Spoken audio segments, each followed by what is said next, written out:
Hello friends, welcome back to my YouTube channel. ಗುರುವಾರದ ಸಂಚಿಕೆಯಲ್ಲಿ ಪುಟ್ಟಕ್ಕನ ಮಕ್ಕಳು ಏನಾಗುತ್ತೆ ಅಂತ ಹೇಳಿ ಟಿವಿಗೂ ಮುಂಚೆ ನೋಡ್ಕೊಂಡು ಬರೋಣ ಬನ್ನಿ ಫ್ರೆಂಡ್ಸ್. ಅದಕ್ಕೂ ಮುಂಚೆ ಯಾರ್ಯಾರಿಂದು ನಮ್ಮ ಚಾನಲ್ಗೆ ಸಬ್ಸ್ಕ್ರೈಬ್ ಆಗಿಲ್ಲ ದಯವಿಟ್ಟು ಸಬ್ಸ್ಕ್ರೈಬ್ ಆಗಿ ಅಂತ ಹೇಳ್ತಾ ಈ ವಿಡಿಯೋನ ಸ್ಟಾರ್ಟ್ ಮಾಡ್ತಿದ್ದೀನಿ. ಸಂಚಿಕೆಯ ಮೊದಲಿಗೆ ಬಂಗಾರಮ್ಮ ಅರೆಸ್ಟ್ ಆಗೋದಕ್ಕೂ ಹಿಂದಿನ ದಿನ ಏನಾಗಿರುತ್ತೆ ಅಂತ ಹೇಳಿದರೆ, ರಾಜಿ ಪದ್ಮಾಲನ್ನು ಕರ್ಕೊಂಡು ಬಂದಿರ್ತಾಳೆ. ಪದ್ಮನ ಕರ್ಕೊಬಂದವಾಗ ಅಲ್ಲಿ ರಾಧನೂ ಇರ್ತಾಳೆ. ಕರ್ಕೊಬಂದವಾಗ ನಿನ್ನಿಂದ ನನಗೊಂದು ಕೆಲಸ ಆಗಬೇಕು ಅಂತ ಹೇಳಿ ಸ್ವಲ್ಪ ದುಡ್ಡನ್ನು ಕೊಡ್ತಾಳೆ. ನನ್ನಿಂದ ಏನು ಕೆಲಸ ಆಗಬೇಕಕ್ಕ ಅಂತ ಹೇಳಿ ಕೇಳಿದವಾಗ, ಏನಿಲ್ಲ ಕಣೆ, ನಿನ್ನ ಗಂಡ ದಿನ ಕುಡಿತಾನಲ್ಲ, ಅದಕ್ಕಿಂತ ಜಾಸ್ತಿ ನೀನು ಕುಡಿಸ್ಬೇಕು ಅವನಿಗೆ ಅಷ್ಟೇ ಅಂತ ಹೇಳಿ ಹೇಳ್ತಾಳೆ. ಆಗ ಪದ್ಮ ಇದ್ದವಳು ಕೇಳ್ತಾಳೆ, ಅಲ್ಲ ನಾನು ನನ್ನ ಗಂಡನಿಗೆ ಜಾಸ್ತಿ ಕುಡಿಸೋದಕ್ಕೂ ಈ ದುಡ್ಡು ಕೊಡೋದಕ್ಕೂ ಏನು ಸಂಬಂಧ ಅಂತ ಹೇಳಿ ಕೇಳ್ತಾಳೆ.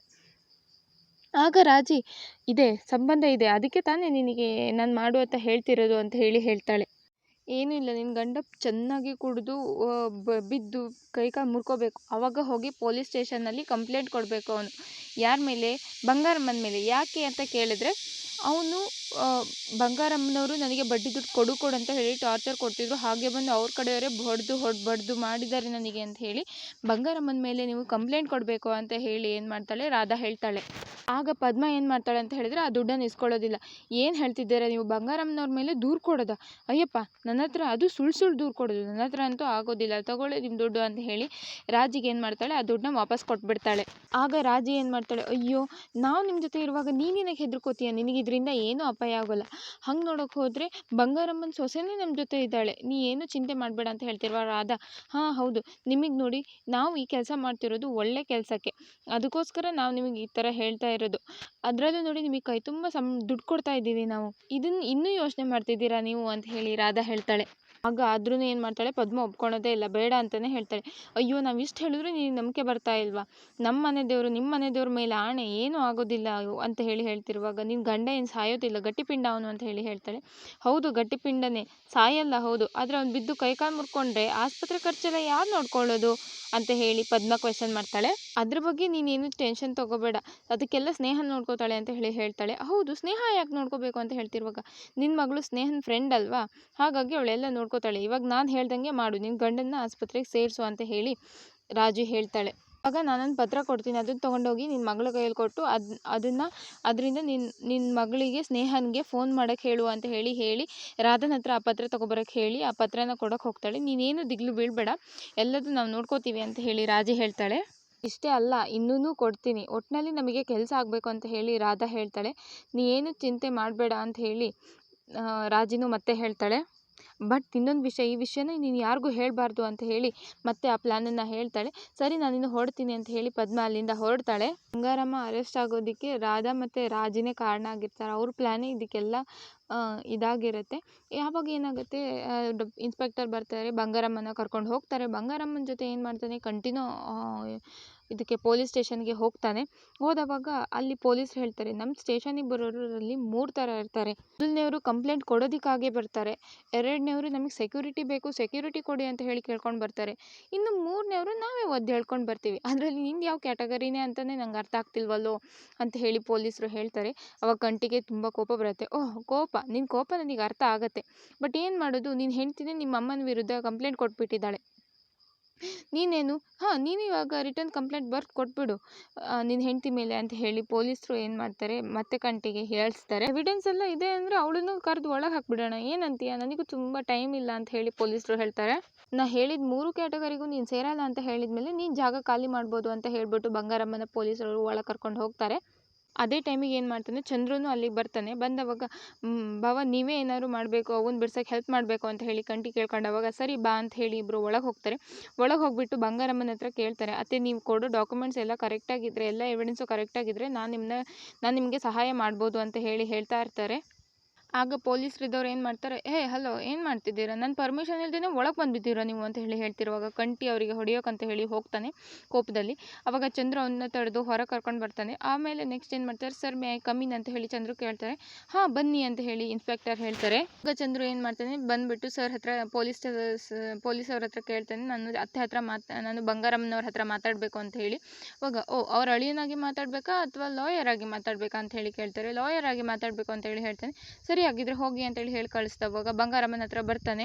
ಕೇಳ್ತಾನೆ ಚಂದ್ರು ಬಂದ್ಬಿಟ್ಟು, ಅಲ್ಲ ಅತ್ತೆ ಅವ್ನು ನಿಮಗೆ ಯಾವಾಗಿಂದ ಪರಿಚಯ, ಅವ್ನು ಯಾವಾಗ ನಿಮ್ಮ ಹತ್ರ ಬಡ್ಡಿ ದುಡ್ಡು ತೊಗೊಂಡಿದ್ದು, ನೀವು ಅವನಿಗೆ ಹುಡುಗರನ್ನ ಕರೆಸಿ ಹೊಡೆದಿಲ್ಲ ಅನ್ನೋದಕ್ಕೆ ಏನಾದ್ರು ಸಾಕ್ಷಿ ಇದೆಯಾ ಹೇಳಿ, ನಾನು ಲಾಯರ್ ಹತ್ರ ಮಾತಾಡ್ತೀನಿ, ಕರೆಕ್ಟಾಗಿ ಎವಿಡೆನ್ಸ್ ಬೇಕು ನನಗೆ ಅಂತ ಹೇಳಿ ಚಂದ್ರು ಹೇಳ್ತಾನೆ. ಇನ್ಸ್ಪೆಕ್ಟರ್ ಇದ್ರು ಹೇಳ್ತಾರೆ, ನೀವು ಲಾಯರ್ ಸಾಹೇಬ್ರೆ ಚೆನ್ನಾಗಿ ಓದಿಲ್ಲ ಅನ್ಸತ್ತೆ, ನೀವು ಕಂಪ್ಲೇಂಟ್ ಲೆಟರನ್ನು ಇವ್ರನ್ನ ಕರ್ಕೊಬಂದಿದ್ದು ಬೆದರಿಕೆ ಹಾಕಿದ್ದಾರೆ ಅಂತ ಅಲ್ಲ, ಇವ್ರಿಗೂ ಕೊಟ್ಟಿರೋ ಕೊಟ್ಟಿರೋನು ಸಾಲದವನು ಏನು ಮಾಡಿದ್ದಾನೆ, ಬಡ್ಡಿನೂ ಕೊಡೋಕ್ಕಾಗದೆ ಸಾಲನೂ ತೀರ್ಸೋಕ್ಕಾಗದೆ ಇದ್ದಿದ್ದಕ್ಕೆ ಇವರು ಕಾಟ ಕೊಟ್ಟು ಅವನಿಗೆ ಹೊಡೆದು ಬಡ್ದು ಮಾಡಿದ್ದಕ್ಕೆ ಅವ್ನ ಕೈಕಾಲು ಮುರಿದು ಅವನು ಆಸ್ಪತ್ರೆಗೆ ಸೇರಿದ್ದಾನೆ, ಅದಕ್ಕೋಸ್ಕರ ಇವ್ರನ್ನ ಕರ್ಕೊಬಂದಿದ್ದು ಅಂತ ಹೇಳಿ ಇನ್ಸ್ಪೆಕ್ಟರ್ ಹೇಳ್ತಾರೆ. ಆಗ ಚಂದ್ರುಗೆ ಶಾಕ್ ಆಗುತ್ತೆ.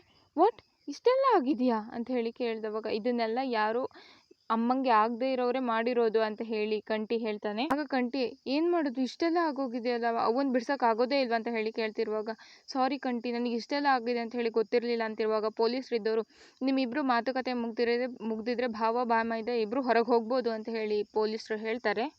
ಆಗ ಚಂದ್ರು ಕಂಠಿನ ಹೊರಗೆ ಕರ್ಕೊಬಂದು ಹೇಳ್ತಾನೆ, ಕಂಠಿ ತುಂಬ ಸ್ಟ್ರಾಂಗ್ ಆಗಿದೆ ಕೇಸು, ಈ ಕೇಸು ಸುಮ್ಮನೆ ಅಲ್ಲ, ಅವನೇನು ಮಾಡಿದ್ದಾನೆ, ಬಂಗಾರಮ್ಮನವರು ಬಡ್ಡಿ ದುಡ್ಡು ಕೇಳಿದವಾಗ ಬಡ್ಡಿನೂ ತೀರ್ಸೋಕ್ಕಾಗದೆ ಸಾಲನೂ ತೀರ್ಸೋಕ್ಕಾಗದೆ ಇದ್ದವಾಗ ಬಂಗಾರಮ್ಮನವರು ಅವರ ಹುಡುಗರನ್ನ ಕರೆಸಿ ಬೆದರಿಕೆ ಹಾಕಿದ್ದಕ್ಕೆ ಆತ್ಮಹತ್ಯೆ ಮಾಡ್ಕೊಳಕ್ಕೆ ಹೋಗಿದ್ದಾನೆ ಅಂತ ಹೇಳಿ ಮೇಲ್ನೋಟಕ್ಕೆ ಇದು ಕಾಣಿಸ್ತಾ ಇದೆ ಅಂತ ಹೇಳಿ ಮತ್ತೆ ಚಂದ್ರು ಹೇಳ್ತಾನೆ. ಅದಕ್ಕೆ ಸಾಕ್ಷಿಯಾಗಿ ಆ ಡೆತ್ ನೋಟನ್ನೇ ಇದು ಕೋರ್ಟ್ ನಂಬತ್ತೆ ಅಂತ ಹೇಳಿ ಚಂದ್ರು ಹೇಳ್ತಿರುವಾಗ ಮುಂಗ್ಸಿ ಬಂದು ಕೇಳ್ತಾನೆ, ಇದಕ್ಕೆ ಬೇರೆ ದಾರಿನೇ ಇಲ್ವೇ ಅಂತ ಕೇಳ್ತಾನೆ ಮುಂಗ್ಸಿ. ಚಂದ್ರು ಇದ್ದವನು ಇದೆ, ಒಂದು ದಾರಿ ಇದೆ ಅಂತ ಹೇಳಿ ಹೇಳ್ತಾನೆ. ಏನು ಅಂತ ಕೇಳ್ದವಾಗ, ಇವಾಗ ಆ ಕಂಪ್ಲೇಂಟ್ ಕೊಟ್ಟಿರೋ ವ್ಯಕ್ತಿ ಸೂಸೈಡ್ ಅಟೆಂಪ್ಟ್ ಮಾಡ್ಕೊಂಡಿರೋ ವ್ಯಕ್ತಿ ಬದುಕಿದ್ದಾನೆ, ಸತ್ತಿಲ್ಲ ಅಂತ ಹೇಳಿದ್ರೆ ನಾವು ಹೇಗಾದರೂ ಮಾಡಿ ಆ ವ್ಯಕ್ತಿ ಸತ್ತಿಲ್ಲ ಅಂತ ಹೇಳ್ಬಿಟ್ಟು ಹೇಗಾದರೂ ಮಾಡಿ ಬಿಡಿಸ್ಕೊಬರ್ಬೋದು, ಸರಿ ನೀವಿನ್ನು ಹೊರಡಿ, ನನಗೆ ಕೋದಂಡಂದು ನಂಬರ್ ಕಳಿಸು ಅಂದ್ಬಿಟ್ಟು ನನ್ನ ಕೇಸ್ ಫೈಲ್ ಆದಮೇಲೆ ನಿಮಗೆ ಫೋನ್ ಮಾಡ್ತೀನಿ, ಬರೋಕ್ಕೆ ಹೇಳ್ತೀನಿ, ನೀವಿನ್ನು ಮನೆಗೆ ಹೋಗಿ ಅಂತ ಹೇಳಿ ಚಂದ್ರು ಹೇಳ್ದವಾಗ, ನಮ್ಮ ಮನೆಗೆ ಹೋಗಿ ಏನು ಮಾಡಲಿ ಭಾವ, ನಮ್ಮ ಅವ್ವನ್ನ ಪೊಲೀಸ್ ಸ್ಟೇಷನ್ಗೆ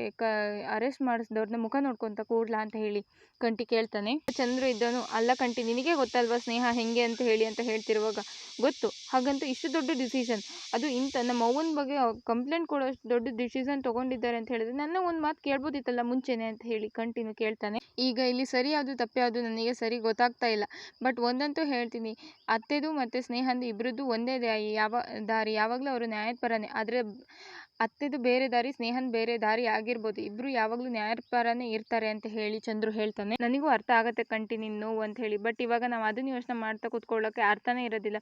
ಸೂಸೈಡ್ ಮಾಡ್ಕೊಳಕ್ಕೆ ಟ್ರೈ ಮಾಡಿರೋ ವ್ಯಕ್ತಿ ಬೇರೆ ಕಾರಣ ಏನಾದ್ರು ಇತ್ತ ಅಂತ ಹೇಳಿ ನಾವು ಅದನ್ನ ಫಸ್ಟ್ ಹುಡುಕ್ಬೇಕು ಅಂತ ಹೇಳಿ ಚಂದ್ರು ಹೇಳ್ತಾನೆ. ಮುಂಗ್ಸಿ ಇದ್ದವನು ಹೇಳ್ತಾನೆ, ಹೌದು ನನಗೂ ಅದೇ ಡೌಟ್, ನಾವು ನಮ್ಮ ಹುಡುಗರಂತೂ ಸುಮ್ಮನೆ ಯಾರ ಮೇಲೂ ಬೆದರಿಕೆನೇ ಹಾಕಿಲ್ಲ.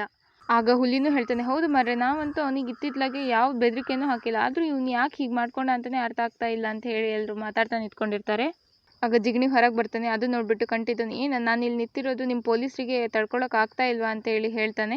ನಮ್ಮ ಅವ್ವ ಪೊಲೀಸ್ ಸ್ಟೇಷನ್ ಅರೆಸ್ಟ್ ಮಾಡಿದ್ರಿಂದ ಹೊರಗೆ ಬರೋವರೆಗೂ ನಾನು ಇಲ್ಲಿಂದ ಕದಲಲ್ಲ ಅಂತ ಹೇಳಿ ನಿಮ್ಮ ಇನ್ಸ್ಪೆಕ್ಟರ್ಗೆ ಅಂತ ಹೇಳಿ ಕಂಠಿ ಹೇಳ್ತಾನೆ. ಕಂಠಿ, ನೀ ಇಲ್ಲಿ ಪೊಲೀಸ್ ಸ್ಟೇಷನ್ ಕಾಯ್ತಾ ಹಿಂಗೆ ನಿಂತ್ಕೊಂಡಿದ್ರೆ ಅವ್ರು ಇನ್ನೂ ಅದನ್ನ ಸದ್ರವಾಗಿ ಉಪಯೋಗಿಸ್ಕೊಬಿಡ್ತಾರೆ ಅಂತ ಹೇಳಿ ಮುಂಗ್ಸಿ ಹೇಳ್ತಾನೆ.